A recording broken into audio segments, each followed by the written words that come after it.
안녕하세요, 여러분. 오늘은 주님의 부활에 대해서 생각해보는 시간을 갖겠습니다.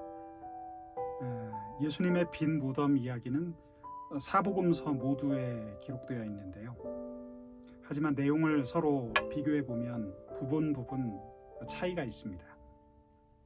사복음서에 기록되어 있는 이야기들 중에서 예수님의 빈 무덤 이야기처럼 차이가 많은 예를 찾아보기가 어려운데요. 그래서인지 기독교를 헐뜯는 일부 학자들은 그런 차이점들을 부각시키면서 조작설을 제기하곤 합니다. 이런 주장에 대해서 우리는 어떻게 응답할 수 있을까요? 첫째로, 빈 무덤 이야기가 만약 조작된 것이라면 그렇게 허술할 리가 없습니다. 바울 사도의 이야기처럼 예수님의 부활은 기독교 신앙의 토대가 되죠. 만약 그 부활이 거짓이라면 기독교의 모든 것은 아마 무너져 내리고 말 것입니다. 그렇다면 이런 이야기가 됩니다. 부활의 증거를 조작하려 했다면 좀 더 치밀하게 했을 것입니다. 다른 건 몰라도 부활에 관한 이야기만큼은 철저하게 서로 입을 맞추었겠죠. 게다가 성경 저자가 그 증인을 막달라 마리아를 비롯한 여성으로 내세운 것은 큰 실수였습니다. 당시 유대 사람들에게 있어서 여성들의 증언은 법적 효력을 갖지 못했기 때문이죠. 우리는 당시 시대의 배경도 헤아려 보아야 합니다.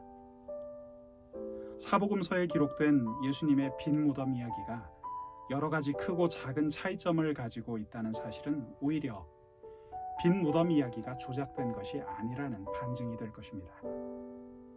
조작된 이야기라면 이런 차이점들이 아예 없었을 것이고, 그렇게 허술하게 조작된 이야기라면 진작에 무너지고 말았겠죠.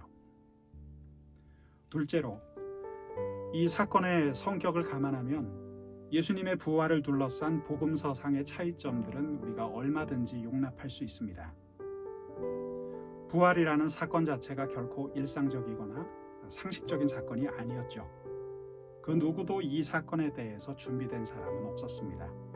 모두가 처음 겪는 일이었고 그것을 이해할 수 있는 사전 지식이 없는 상태였습니다. 더구나 그 사건은 너무나 충격적이었죠. 마태복음을 보시면 큰 기쁨과 무서움이 엇갈렸다는 표현이 나옵니다. 또 마가복음이 전하는 바에 의하면 여자들이 처음에는 너무 무서워서 아무 말을 할 수 없었다고도 했습니다. 여인들은 혼미한 상태에서 그 사건을 경험했고 정신없이 예수님의 제자들을 향해 달려갔죠. 그 과정에서 두 사람이 하는 말이 서로 다르기도 했을 것이고 말할 때마다 달리 말했을 것입니다. 그것은 마치 동일한 교통사고 현장을 목격한 두 사람이 서로 다른 진술을 하는 것과도 비슷합니다. 큰 사고를 당한 사람이 말할 때마다 서로 다른 이야기를 하는 것과도 같은 현상이죠.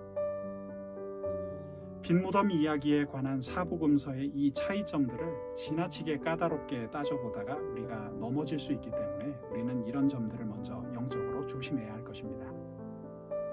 여러분, 우리 주님은 장사한 지 사흘 만에 죽은 자 가운데에서 다시 살아나셨습니다. 날수를 따지면 사흘입니다. 하지만 시간으로 따지면 만 하루 반 정도가 지난 후 주님께서는 부활하셨죠. 여러분, 그것은 옛날 몸으로 돌아온 것이 아닙니다. 만약 그랬다면 그것은 부활이 아닌 소생입니다. 소생한 사람은 얼마 있다가 다시 죽습니다. 하지만 부활은 신령한 몸이 되어 완전히 변모한 것을 뜻합니다. 부활한 몸은 더 이상 죽지 않죠. 그것은 홀령만 살아있는 것이 아닙니다. 우리의 육신도 포함된 것입니다. 그렇기에 예수님의 무덤은 비어 있었습니다. 여러분, 이것은 당시 성경 원독자들에게 아주 중요한 문제였는데요. 당시 사람들은 헬라 철학의 영향을 강하게 받았기 때문에 영혼 불멸을 믿는 사람들이 꽤 많이 있었습니다. 만일 예수님의 무덤이 비어 있다는 사실이 발견되지 않았다면 당시 사람들은 예수님의 부활을 영혼의 귀환 정도로 오해했을지도 모릅니다. 하지만 성경이 말하는 부활은 그런 의미가 아니었습니다.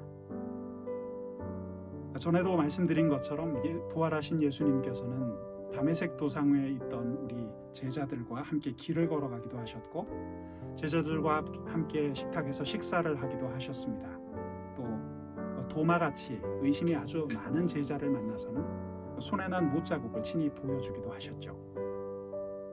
부활하신 주님의 그 몸은 시간과 공간을 넘나들었습니다. 꼭꼭 걸어 잠근 방 안에 불현듯 나타나셨다가 순식간에 사라지기도 하셨습니다. 우리가 지금 살고 있는 1차원 시간과 3차원 공간 안에 자유자재로 드나드셨다가 숨기실 수도 있는 몸이셨습니다. 사랑하는 여러분, 부활하신 주님의 몸은 하나님의 나라가 어떤 것인지를 이해하는 데 우리에게 큰 도움을 줍니다. 하나님 나라는 저 우주 한 구석에 있을 것이라고 생각하는 사람들도 예전에는 있었습니다. 하나님 나라를 오해한 나머지 그 나라를 세우려고 칼을 휘두른 사람들도 꽤 많이 있었습니다.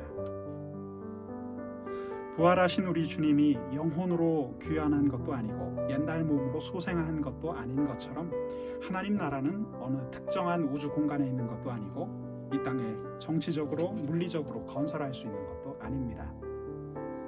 여러분, 하나님 나라는 우리가 사는 이 세상을 물론 포함하고 있지만 그것을 훨씬 더 초월하는 그런 세상입니다. 부활하신 주님께서 이 땅에서 당신의 몸을 보여주실 수 있었던 것처럼 하나님 나라는 이 땅에서도 물론 볼 수 있지만 우리가 입고 있는 이 육신을 벗게 될 때야 그 나라를 제대로 온전히 보게 될 것입니다. 여러분, 예수님의 부활은 우리에게 무엇을 이야기해 주죠?